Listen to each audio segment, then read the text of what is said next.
All right, back on the Young Turks. Now we're going to talk to Jerry Dinson. He is the president of the Final Exit Network, and he's written an interesting piece on Huffington Post as well called Playing Politics with a Fundamental Human Right. Jerry, welcome to the Young Turks. Hello, how are you? I'm pretty good. How you doing? Good, good. All right. So first of all, what is the Final Exit Network, Jerry? Well, Final Exit Network is a group of volunteers who, in a compassionate way, want to be willing to be with people when they choose to die if they have intolerable medical circumstances. How many states in the country allow for assisted suicide? None. No, I'm sorry. It's the wrong thing. 3. Oregon, Washington, and Montana have assisted suicide where doctors can prescribe a lethal prescription for people who are terminal. But that leaves out, of course, the other 47 states, and it leaves out all those people who are suffering terribly, but who are not terminal. People who have things like Huntington's disease or Alzheimer's or Parkinson's or other neurological illnesses. So you are willing to go as far as saying, hey, there should be assisted suicide for people that are not even terminal, that are suffering, I would imagine, argue unbearably, but that they're not terminal. Yes, but I want to underscore that we do not do assisted suicide. Assisted suicide means that you actually do something to a person. We don't make a prescription for anybody. We don't inject anybody. We don't persuade anybody. We don't buy anything for anybody. All we are there for is to give them information and to be with them when they choose to do that. For that, Georgia has arrested 4 elderly volunteers and has charged them with assisted suicide. But then Georgia has also seemingly decided that they don't want to bring it to trial. We are very anxious to go to trial on this. We know we're going to win it. So these people have been arrested, and they're part of the Final Exit Network, or no? Yeah, they are volunteers from Final Exit. And what happened? Did someone kill themselves? Well, there's a man who had cancer of the jaw, and the cancer was over, but his face was distorted, misshapen. He kind of lost half of his face. And he knew that in order to restore that, he would have to go through a bunch of painful operations. And he decided, in his own way, that it wasn't worth it, and he didn't want to live in isolation, kind of locked up in his own house, or embarrassed to go outside. So we told him about our method that we use, which I won't. What's your method? I don't think I want to talk about that on the phone because I don't know who's listening. Oh, you're saying your method of final exit? Yes, right. Oh. Right. So you told him how to do that? Yeah. And how did he reach out to you? We were there with him when he did it. How did he reach out to you? But we did not assist him in doing it. How did he reach out to you? How did he know about you? Well, we're searching the web is an easy way to do it. FinalExitNetwork.org is what you do. And so he called you and said, hey, you know what, I'm looking for a little assistance here, and you guys told him how, and then a couple of volunteers went over to his house and it's a little more complicated than that. We want to make sure that there is a legitimate medical reason for it. So we demand medical records about it, and we demand a letter from the person indicating why it is that they would like to exit this life. And if they pass muster on both of those 2 scores, then we will tell them about our method, and if they wish, we will be there with them. Jerry, it seems to me that you're playing with fire. Because if you say, hey, we should push for laws in different states, including Georgia, to allow doctors to do assisted suicide, I hear you on that. In fact, I agree with that. But if you guys aren't trained doctors, are you? No. So if you're not trained doctors and you go to help these guys out, that's dangerous, isn't it, Jerry? Well, if you have cancer that you don't want to live with anymore, who should decide for you? Well, look, who is the real decider?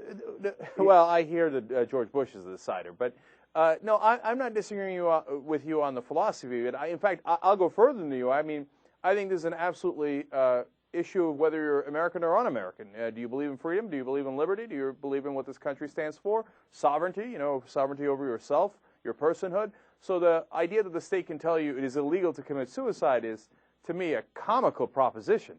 Of course they can't tell you that if you actually believe in the principles of America. But your issue is a little different, Jerry, because you're actually helping them to do it, and I would definitely want trained doctors and a certain legal process for that instead of doing it this way, to be honest with you. Well, why would you want that? Why do you need a trained doctor to do it? Well, one, I don't want anything to go wrong, and then number two, I want to make sure that we're following proper procedure here because. What would be the proper procedure in your idea? It would be a medical procedure. If someone has Alzheimer's disease, they've just been diagnosed with Alzheimer's, but they don't want to end up as a vegetable in a nursing home, and a doctor doesn't agree that you should die, but you want to. Who should decide that? Well, I agree with you that you should decide that, but that's why I would rather argue to change the law. Well, it's an excellent idea to change the law, but that will changing the law in the United States on this issue is a very, very, very slow process.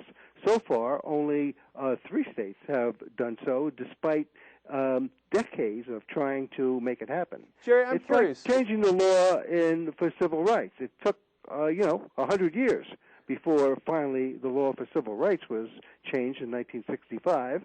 Exactly 100 years after the end of the Civil War. We're talking to Jerry Dinson. He's the president of the Final Exit Network. Jerry, I'm curious. I mean, what got you into this? What inspired you to do this rather than anything else?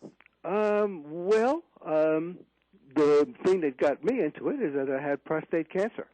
Mm-hmm. And when I looked into prostate cancer and I saw what the possible eventualities were with prostate cancer. That is, if it gets outside of the prostate, you get bone cancer, and that is extraordinarily painful.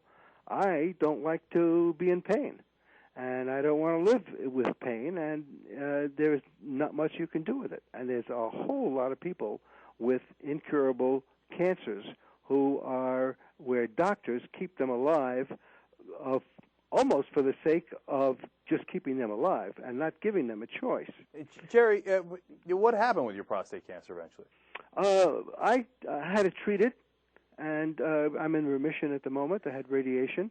See, but Jerry, that's what I'm worried about, because you went through the right steps. But what if the guy in Georgia or somewhere else, he thinks it's terminal, but maybe it's not terminal because we didn't get a second opinion, et cetera, et cetera. Well, we're not talking only about terminal illnesses, remember. Well, that scares me even more because then you guys are helping a guy make a decision I'm worried without proper medical advice. Well, if you have ALS, Lou Gehrig's disease, that's not a terminal illness as a terminal illness is defined. Terminal illness is defined, you're going to definitely die in 6 months. So if you have ALS, you could go on for years and years suffering. Mm-hmm. And you may not want to do that. Yeah, I know, but Jerry, I can't have you helping a guy make that decision on his own. I mean, you got to pass the law. You got to have a doctor help him, and then if the doctor agrees, everybody agrees, and he wants to do it. It's a free country. Why should a doctor make a decision about that? I don't understand why you. No, because here's why. Here's why, Jerry. Why do you want a doctor to make a decision? Jerry, no, it's a good question because here's why. Because then maybe the doctor says, "Hey, you know what? You're right, and you're in terrible pain, but it's not terminal. But you know what? There's something down the road that I know about that they're experimenting with, and it's possible in 6 months that you have a new medicine that takes care of it, and that you're free of pain." He might know that, and the guy you're trying to help doesn't know that. That's why you go for medical advice. Well, that's correct. And after you get that medical advice, once you get the certain diagnoses, there is no answer for it. There is no answer for Alzheimer's. There is no answer for ALS. You don't get better from it ever. You don't ever get better from Huntington's disease or a lot of other neurological illnesses that cause incessant and unendurable pain. I understand. Look, we're out of time, Jerry, but let me tell you, I agree with the general principle that we should have assisted suicide throughout the country because it's a sovereignty, it's a freedom issue, it's a liberty issue, it's you can't tell. I mean, in America, we think you can't tell people what to do in their own house, but we can tell them what to do with their own life. That's crazy talk. So I'm with you on that, but I think I'm trying to look out for you. I think you got to be careful here, Jerry. Yeah, but what is it that you would want to see happen? What would be your ideal? It's a fair question because that guy wants help and he doesn't know how to do it, and you're going to show him how to do it. But I'm afraid something's going to go wrong there, and that you're going to get in a lot of trouble, and that is not the way to go. Well, so what would be I would take your network and I would fight like hell to get assisted suicide laws passed on a national level to make it quicker, and if not, on a state-by-state level. And if that took 50 years? Well, that's sometimes how long the political process takes, and I hate that, and I get that, but we got to go through the process, Jerry. We got to go through it. Is it okay for a relative of yours to suffer because there's no law like that? How about, I don't know, look, you're asking me, right, and I'm not an expert on this, but you know what, I'll throw out an idea for you. How about you guys help them get to Oregon and relocate, and then so they can do it legally? Because Oregon only takes residents, that's why, and it's expensive to get to Oregon, and they don't allow that to happen in Oregon, that's why. I mean, there's ways of doing this without you guys getting in the middle of a suicide, I think. But, hey, look, it's your network. You do, of course, obviously what you like. It is a free country, but be careful with the law, too. Well, we are being careful with the law. All right, Jerry Dinson from the Final Exit Network. Certainly an interesting conversation. Thanks for joining us. Okay, thanks a lot. Bye-bye. All right. Young Turks, we'll be right back.